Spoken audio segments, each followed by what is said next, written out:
Hello guys, അപ്പോൾ ഇന്ന് നമുക്ക് ഈ വിഷ് ജാസിലൊക്കെ ഇടുന്ന പോലെ കുട്ടി കുട്ടി സ്റ്റാർസ് ഉണ്ടാക്കിയാലോ.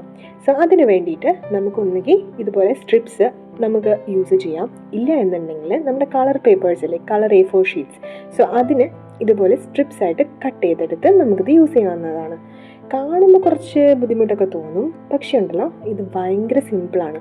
ഒരു ഒന്ന് രണ്ടെണ്ണം ഉണ്ടാക്കി മൂന്നാമത്തെ ഉണ്ടാക്കുമ്പോൾ ഉണ്ടല്ലോ നിങ്ങളിതിൽ പ്രോ ആവും ഗായ്സ്, ട്രസ്റ്റ് മീ. സോ ഈ വീഡിയോയിൽ കാണുന്ന പോലെ ഇതുപോലെ ഒരു ഫസ്റ്റ് നോട്ട് ഉണ്ടാക്കി ദെൻ അത് ഫോൾഡ് ചെയ്യുക, അതിൻ്റെ എൻഡ്.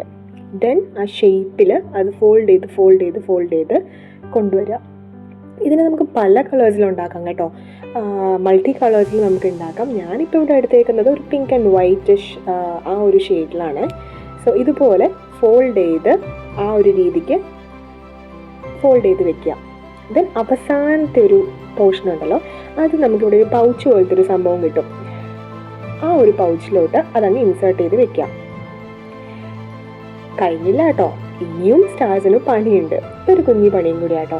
നമ്മുടെ ഈ കോർണേഴ്സില്ലേ, ഈ കോർണേഴ്സിനെ നമ്മളിങ്ങനെ സ്റ്റാറിൻ്റെ കോർണേഴ്സ് പോലെ നമ്മളിതിനെ കൈ വെച്ച് ഇങ്ങനെ അമർത്തി കൊടുക്കണം. സോ അതൊരു ചെറിയൊരു പണിയാണ്, കാരണം ചില സമയത്ത് നമുക്കത് അമർന്നു പോകും, ചില സമയത്ത് അത് അങ്ങ് വരത്തില്ല, അതങ്ങ് ഊതി വരത്തില്ല. സോ അത് ചെറിയൊരു ടാസ്ക്കാണ്. ബാക്കി ഫോൾഡിങ് ഒക്കെ ഭയങ്കര സിമ്പിളാണ് ഗൈസ്.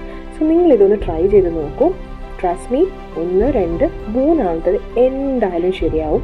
സോ ഇതുപോലെ ഒരുപാടെണ്ണം ഉണ്ടാക്കി കാണുമ്പോൾ തന്നെ നമുക്ക് ഭയങ്കര സാറ്റിസ്ഫാക്ഷൻ ആയിരിക്കും. സോ മൾട്ടി കളേഴ്സിലും ട്രൈ ചെയ്യാം. Okay guys, by.